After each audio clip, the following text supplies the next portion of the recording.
Hello viewers, আসসালামু আলাইকুম। 14,000 টাকা বাজেটের ভিতরে টেকনো স্পার্ক 40 আপনার জন্য কতটুকু ভ্যালু প্রোভাইড হবে এই ভিডিওটা শুধুমাত্র এই টপিকে। তো দেরি না করে চলুন শুরু করা যাক আজকের ভিডিও। লেট ফার্স্ট আমরা যদি ফোনের লুকস আর ডিজাইনের কথা বলি, ফোনটার লুকসটা টোটালি কিন্তু আইফোনের কপি থেকে করে নেওয়া হয়েছে, যেটা দেখতে আসলেই ভালো লাগতেছে। দেন যদি এই ফোন আমরা ডিসপ্লে দিকে তাকাই, 6.67 ইঞ্চির এইচডি প্লাস রেজুলেশনের আইপিএস এলসিডি ডিসপ্লে দেওয়া হয়েছে, যেখানে 120 হার্টজের হায়ার রিফ্রেশ রেট দেখতে পারবেন।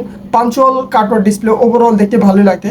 তো লোয়ার চিনটা আর আপার চিনটা তুলনামূলক মোটা, যেটা 14,000 টাকা বাজেটের ভিতরে মাইনায় নেওয়া হয়ে যায়। দেন যদি এখন আমরা ক্যামেরার কথা বলি, রেয়ারে ট্রিপল ক্যামেরা সেটা দেখা গেল। মেইন ক্যামেরা হচ্ছে একটা, যেটা 50 মেগাপিক্সেল, যেখানে আপনারা 2K ভিডিও 30 এফপিএস পর্যন্ত শ্যুট করতে পারবেন। আর সেলফি ক্যামেরা হিসেবে দেওয়া আছে 8 মেগাপিক্সেল সেলফি ক্যামেরা, যেখানে আপনারা 1080p 30 এফপিএস পর্যন্ত শ্যুট করা যায়। দেন এখানে এই ফোনে যদি প্রসেসরের কথা বলি, MediaTek Helio Z81 প্রসেসর দেওয়া আছে। আপনারা 2D গেমগুলো হয়তো ইজিলি রান করাতে পারলেও, বাট যেগুলো 3D গেমগুলো আছে, মানে ফ্রি ফায়ার, পাবজি বা অন্যান্য গেমগুলো, এগুলো খেলতে হয়তো বা আপনার ল্যাগ বা প্যারা দিতে পারে।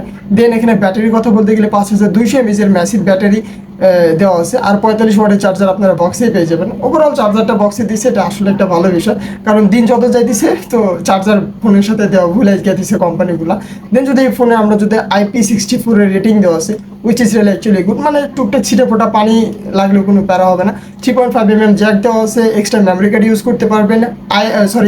আয়ার ব্লাস্টার দেওয়া আছে, যেটা কিন্তু আসলে প্রশংসা করার মতো। এই বাজেটের ভিতরে আয়ার ব্লাস্টার প্লাস স্টেরিও স্পিকার দেওয়া আছে, হুইচ ইজ রিয়েলি গুড। আর এখানে কিন্তু নয়েজ ক্যান্সেলিং পোর্ট পাবেন না। আর এই ফোনটাতে যে জিনিসটা বেশি হাইলাইট করা হয়েছে, সেটা হচ্ছে আপনি চাইলে 500 মিটারের ভিতরে ফ্রি লিঙ্ক ওয়াইফাই কানেকশন ছাড়া বা নেটওয়ার্ক বা সিম ইউজ ছাড়াই আপনি কথা বলতে পারবেন। ওভারঅল এই জিনিসটা এই ফোনের সবচেয়ে বেশি ভালো দিক বলতে পারেন। বাট 14,000 টাকা বাজেটের ভিতরে আমি যেগুলো দিক ল্যাকিং মনে হয়েছে আমার পার্সোনালি মনে হয়, এখানে প্রসেসরটাকে আরও একটু বেশি ভালো দিলে মেবি ভালো হতো। আর ক্যামেরার দিক থেকে ফোনটা পিছিয়ে থাকবে ওভারঅল। আর বাই ডিসপ্লেটা অ্যাটলিস্ট কিন্তু এখনকার অ্যামোলেড ডিসপ্লে 14,000 টাকা বাজেটের ভিতরে আমরা অনেক ফোনকে দেখতেছি অ্যামোলেড ডিসপ্লে প্রোভাইড করে, বাট এই ফোনটা অ্যামোলেড দেয় না, IPS LCD ডিসপ্লে দিছে। সাইড মাউন্টেড ফিঙ্গারপ্রিন্ট পাবেন। ওভারঅল বলতে গেলে বাজেটের সাথে আমার এই ফোনটার দাম একটু বেশি মনে হয়েছে। যদি আপনি আনঅফিসিয়ালি ফোনটা কেনেন 12,000 টাকার ভিতরে, তাহলে হয়তো একদমই বাই ভ্যালু ফর মানি।